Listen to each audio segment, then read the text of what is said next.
Hello, hello, MITDC YouTube channel နေပြီးတော့ကြိုဆိုလိုက်ပါတယ်ကျွန်တော်ဒီနေ့ညဝက်ပေးတော့မယ်တင်ခင်းတာတော့ Adobe After Effects မှာ time robust time stretch ရဆိုပြီးတော့function တစ်ခုကိုအဖက်လင်းတစ်ခုကိုကျွန်တော်ရှင်းပြပေးတော့မှာဖြစ်ပါတယ်ဒီတင်ခင်းတာကိုမစတင်ခင်မှာကျွန်တော်တို့ရဲ့ YouTube channel ကို subscribe မလုပ်ရသေးရင် subscribe လေးလုပ်ပေးထားဖို့တောင်းဆိုပါတယ်ကျွန်တော်တို့ရဲ့ YouTube channel ကဘာတွေတင်ပေးနေလဲဆိုတော့အခြေခံ Microsoft Word Microsoft Excel PowerPoint Page Maker Photoshop InDesign Illustrator CorelDRAW Premiere After Effects and DaVinci Resource ဆိုတဲ့ software လေးတွေကိုကျွန်တော်တို့ရဲ့ YouTube channel မှာအခမဲ့တင်ပေးနေပါတယ်ဒီတင်ခင်းတာတွေကိုမလုပ်ဖို့အတွက်ကျွန်တော်တို့ရဲ့ YouTube channel ကို subscribe လုပ်ထားဖို့လိုပါတယ်။ကဲဒါဆိုရင်တော့အခုတင်ခင်းတာစားမှာဖြစ်ပါတယ်နော်။တင်ခင်းတာစားဖို့အတွက်ကိုကျွန်တော်တို့က Adobe After Effects ကိုဖွင့်လိုက်ပါတယ်။ Adobe After Effects ကိုဖွင့်လိုက်ပြီဆိုတာနဲ့ Adobe After Effects မှာလုပ်ဖို့အတွက် new composition လိုအပ်မှာဖြစ်ပါတယ်။ new composition မှာမိမိတို့ကြိုက်တဲ့ရာဟိုရိုက်ထည့်ပေးလို့ရပါတယ်။ time robust and time stretch ပေါ့နော် time stretch time stretch ဆိုပြီးတော့ဒီကဏ္ဍတစ်ခုကိုကျွန်တော်ဒီဗီဒီယိုထဲမှာ emphasis လုပ်တော့မှာဖြစ်ပါတယ်ရှင်းပြပေးတော့မှာဖြစ်ပါတယ်duration ကိုတော့15 second ထားပါမယ်ကျွန်တော်အရာလေးတွေကတော့ဒီပုံစံအတိုင်းကိုကျွန်တော်ကကြိုက်တယ်ဆိုတော့ဒီပုံစံအတိုင်းနဲ့ပဲကျွန်တော်ယူပါမယ် okay နေလိုက်ပါမယ်ဒါဆိုရင်တော့composition တစ်ခုရတော့လို့ပြောလို့ရမှာဖြစ်ပါတယ် composition ရတော့ဆိုတော့ကျွန်တော်တို့ကဒီနေရာမှာ video နှစ်ပုဒ်ကိုဆွဲထည့်မယ်ဆိုရင်ဒီ video နှစ်ပုဒ်ကိုဒီတိုင်းဆွဲထည့်လို့ရပါတယ်ဒီတိုင်းဆွဲထည့်လိုက်လို့ရှိရင်ဒီ project pen တွေထဲကိုရောက်သွားပြီပေါ့နော် project pen တွေထဲကိုရောက်တော့တဲ့အခါမှာကျွန်တော်ပထမဆုံးကဒီ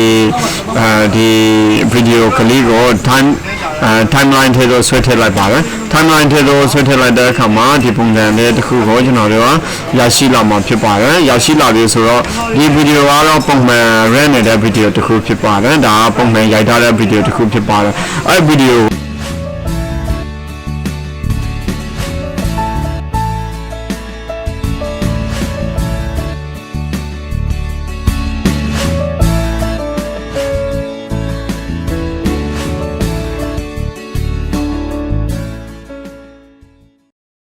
ကျွန်တော်အနေနဲ့တော့ effective ပြီးတော့နောက်ပြန်ဆုပ်တဲ့ဗီဒီယိုလေး foundation နဲ့ဆိုရင်ဘယ်လိုလုပ်အောင်မလဲဆိုတော့ကျွန်တော်ပထမတော့ပုံမှန် run နေတဲ့ဗီဒီယိုနောက်ထပ်တစ်ခုကကြတော့ဒီနေရာမှာနောက်ပြန်ဆုပ်လာတဲ့ဗီဒီယိုလုံးဝဖြစ်တဲ့အတွက် edit ကိုဝင်ရမှာဖြစ်ပါတယ် edit duplicate ကိုနှိပ်ပေးရမှာဖြစ်ပါတယ် duplicate နှိပ်လိုက်တာနဲ့ဒါက layer နှစ်ခုဖြစ်တော့တာဖြစ်တဲ့အတွက်တစ်ခုကိုနောက်ဆုပ်လိုက်ပါတယ်တစ်ခုကိုနောက်ဆုပ်ပြီးတော့ကျွန်တော်တို့ကဒီနေရာလေးမှာဒါright click ထောက်ပြီးတော့ဒီအကောင်လေးကိုပေါ့နော်ဒီအဖွင့်ပိတ်လေးပေါ့နော်ဒါကတော့အပိတ်လို့ခေါ်တယ်ဒီicon လေးကိုကျွန်တော်တို့က train count to work area လုပ်ပေးလိုက်လို့ရှိရင်ဒါဆိုရင်ဒီနေရာမှာနှစ်ပိုင်းတွေ့ရမယ်နှစ်ပိုင်းလုံးကအတူတူဖြစ်နေတယ်ဒီကောင်လည်းအတူတူပဲဒီဗီဒီယိုကလေးကလည်းအတူတူပဲဖြစ်ပါတယ်အဲ့ဗီဒီယိုကလေးကနောက်ပြန်ဆိုတဲ့ဗီဒီယိုကလေး foundation နဲ့ဆိုရင် right click ထောက်ပေးရမှာဖြစ်ပါတယ် right click ထောက် time ကနေပြီးတော့ time reverse layer ဆိုတာရှိပါတယ် time reverse layer keyboard ပေါ်ဆိုရင်တော့ control alt r ကိုနှိပ်ပေးရမှာဖြစ်ပါတယ် control alt r ကိုနှိပ်လိုက်တာနဲ့ကျွန်တော်တို့ကဒီဗီဒီယိုကနေပြီးတော့ effect တစ်ခုတက်ရောက်သွားပြီဖြစ်ပါတယ်အဲ့ဗီဒီယိုကပြောင်းနေ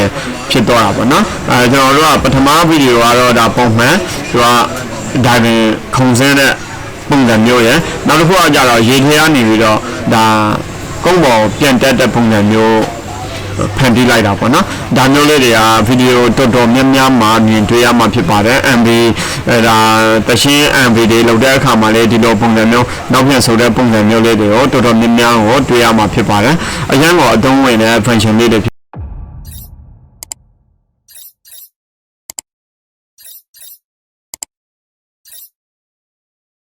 ပါတယ် Adobe After Effects ကိုလေ့လာရဆိုရင်တော့ဒီ function လေးကမတိမဖြစ်တည်ထားမှာမို့ဒီဗီဒီယိုထဲမှာရှင်းပြပေးတာဖြစ်ပါတယ်ဒါအကြောင်းသူအကြောင်းသားတွေအနေနဲ့ဒီ effect ကိုနားလည်သွားရဆိုရင်နောက်ထပ် effect တစ်ခုကိုရှင်းပြဖို့အတွက်ကျွန်တော်ကဒီဗီဒီယိုတစ်ခုလောက်ထားဗီဒီယိုတစ်ခုယူထားတာပေါ့နော်အဲ့ဗီဒီယိုကို right click ထောက်ပြီးတော့တခါတည်း new come from selection ဆိုပြီးတော့စာသားလေးကိုနှိပ်လိုက်ပါပဲဒါဆိုရင်တော့ composition အသစ်တစ်ခုအနေနဲ့ရောက်လာတာပေါ့နော်ရောက်လာပြီဆိုတော့ကျွန်တော်ကအဲ့နေရာမှာအခုဆိုရင်တော့သူက slow motion နဲ့နေပြီးတော့ရိုက်ထားတာပေါ့နော်ရိုက်ထားတယ်ဆိုတော့သူတို့ကဒီနေရာမှာလည်းမြင်တွေ့ရတယ် ဘလောင်း frame နဲ့ရိုက်ထားတာပေါ့နော်23.9 fps frame နဲ့ရိုက်ထားတာဆိုတော့သူက slow motion နဲ့နေပြီးတော့တော်လာတာအဲ့ဒါကိုကျွန်တော်တို့ကမြန်အောင်လုပ်ရှင်းတယ်ဥပမာနှင်းနေတဲ့ဟာကိုမြန်အောင်လုပ်မယ်မြန်တဲ့ဟာကိုနှင်းအောင်လုပ်မယ်အဲ့ဒါကို time stretch လုပ်တယ်လို့ခေါ်တာtime stretch လုပ်တယ်လို့ခေါ်တာအဲ့ကကြောင့် time stretch လုပ်ဖို့အတွက်ကို right click ထောက်ပြီးတော့ time ကနေပြီးတော့ time stretch ကိုနေလိုက်လို့ရှိရင်ကျွန်တော်တို့ကကျွန်တော်က၄ပုံတစ်ပုံပေါ့နော်အခုကဒီဗီဒီယိုက1 minute ရှိတယ်ပေါ့နော်1 minute ရှိတော့ဘယ်လိုသိရလဲဆိုတော့ဒီနေရာမှာကျွန်တော် new duration ဆိုတာရှိတယ်အဲ့နေရာမှာကျွန်တော်အမြဲတမ်းကျွန်တော်ဗီဒီယိုတွေကိုလေ့လာနေတဲ့ကျောင်းသူကျောင်းသားတွေအတွက်ရှင်းပြနေတာရှိပါတယ်ဒီအရှင်းမှာမြင်တွေ့နေရတဲ့ဟာနာရီပါဒီနေရာမှာမြင်တွေ့နေရတဲ့ဟာမိနစ်ပါဒီနေရာမှာမြင်တွေ့နေရတဲ့00ဆိုတာ second ပါနောက်ဆုံးက00ဆိုတာကြတော့ frame ဖြစ်ပါတယ်အဲ့ဒီခုကိုနားလေတာဖို့လို့ပါ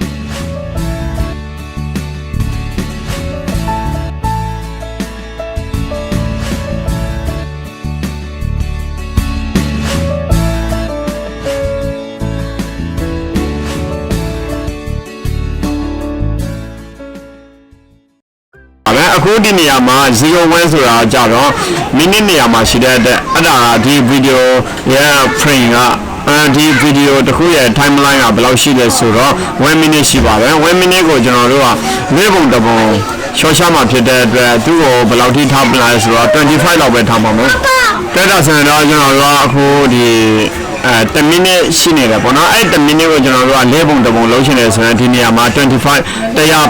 %ကိုနေပြီးတော့25လို့ကျွန်တော်တို့ကယူလိုက်လို့ရှိရင်၄ပုံတစ်ပုံကိုကျန်ခဲ့မှာဖြစ်ပါတယ်ဆိုလို့ကျွန်တော်ကစက္ကန့်60ဆိုရင်စက္ကန့်စာပဲသူကကြံခဲ့မှာဖြစ်တယ်အဲ့ခါကျတော့အရှင်ကကျွန်တော်ကြုံလိုက်တဲ့ခါကျတော့ဒီဗီဒီယိုကအရင်မြန်သွားတာပေါ့နော်အဲ့လိုမျိုးလုံးရှင်းနေဆိုရင်ဒီ time stretch မှာ25တရား%၄ပုံတစ်ပုံရှော့ချလိုက်တာပေါ့နော်ကဲဒါဆိုရင်โอเคဒါဆိုရင်ဒီလောက်ပဲကျန်တော့တယ်ပေါ့နော်ဒါဒီလောက်ပဲကျန်တော့တဲ့အခါကျတော့ကျွန်တော်တို့ကဘယ်နှဆလောက်ရှုံးလိုက်လဲဆိုတော့2ဆ3ဆ4ဆပေါ့နော်ကဲဒါဆိုရင်သူ့ကိုဗလစ်ကြည့်လိုက်လို့ရှိရင်ဒါမြန်လာတာကိုတွေ့ရမယ်ဒီထက်ပိုမြန်ကျင်တယ်ဆိုရင်လည်းမြန်လို့ရတယ်နော်အဲ့ကကြတော့ကျွန်တော်တို့ကဒီ slow motion ဖြစ်နေတဲ့ဗီဒီယိုတွေကိုမြန်ကျင်တယ်ဆိုရင်ဒီနည်းနဲ့မြန်လို့ရတယ်အဲ့ကကြတော့တကယ်လို့နှင်းနေတဲ့ဗီဒီယိုတွေကိုကျွန်တော်တို့ကနေပြီးတော့မြန်နေတဲ့ဗီဒီယိုတွေကိုနှင်းကျင်တယ်ဆိုရင်လည်းကျွန်တော်တို့ကဒီနည်းနဲ့ပြန်ပြီးတော့ပြန်ပြပြင်လို့ရတယ်ဒါဆိုရင်မြန်နေတာပေါ့နော်မြန်တာကိုနှင်းအောင်လုပ်မယ်ဆိုရင် time stretch အခုက25ကိုကျွန်တော်တို့ကနောက်ထပ်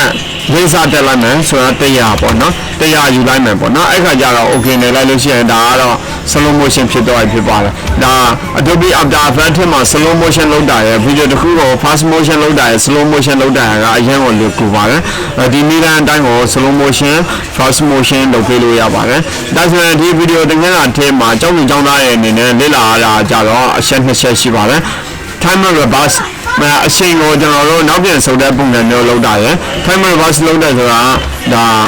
ရေထဲကနေနောက်ပြန်ခုန်တက်လာတဲ့ပုံစံမျိုးကိုကျွန်တော်တို့ကဒါ timer reverse လုပ်တယ်လို့ခေါ်တာပေါ့နော်ပြီးရင်နောက်ထပ်တစ်ခုကကြတော့ဒါကြတော့နှင်းတာကိုမြန်အောင်လုပ်တယ်မြန်တာကိုနှင်းအောင်လုပ်တယ်ဒါဆိုရင် time stretch လုပ်တယ်လို့ခေါ်တယ်အဲ့တော့ကြတော့ကျွန်တော်ကောင်းတယ်ပေးထားတဲ့အထက်မှာ timer reverse ဘယ်လိုလုပ်မလဲtime stretch ဘယ်လိုလုပ်မလဲเนาะဒါကတော့ Adobe After Effects ထဲမှာ time reverse ရဲ့ time stretch ရဲ့ဆိုပြီးတော့တုံ့နှုံးပါတယ်အဓိကကတော့ဗီဒီယိုကိုနောက်ပြန်ဆောင်းအောင်လုပ်တာရယ်ဗီဒီယိုနှင်းအောင်မြန်အောင်လုပ်တာရယ်เนาะအဓိကဒီသင်ခန်းစာပေါ့เนาะကဲတော့ဆိုရင်တော့ဒီဗီဒီယိုလေးကAdobe After Effects ကိုလေ့လာနေတဲ့ကျောင်းသူကျောင်းသားတွေအတွက်အကျိုးရှိမယ်လို့ယူဆပါတယ်အားလုံးပဲကျေးဇူးတင်ပါတယ်နောက်ထပ်ဗီဒီယိုမှာပြန်လည်ဆုံတွေ့ရပါမယ်နော်